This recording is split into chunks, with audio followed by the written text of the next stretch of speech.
Hi friends, দেখো আজকে আমরা এক জায়গায় ঘুরতে এসেছি। এই জায়গাটার নাম হচ্ছে জ্যাকবস ল্যাডার। এখান থেকে পুরো সিটিটা দেখা যায়। দেখতেই পাচ্ছ কত নিচে গাড়ি চলছে। রাস্তা ওই পাশে হচ্ছে সোয়ান রিভার। মেঘগুলো দেখো কত সুন্দর লাগছে। আর এসব হচ্ছে আবাসিক এলাকা। এই দেখো এখানে 242টা সিঁড়ি আছে। আর এই জায়গাটা হচ্ছে মাটি থেকে 135 ফিট উঁচু।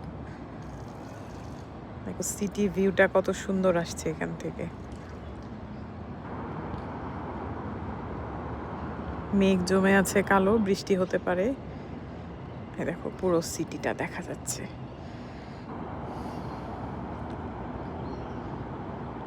এখানে মানুষজন দেখা যাচ্ছে, সিঁড়ি দিয়ে উঠছে নামছে। জায়গাটা বেশ দারুণ।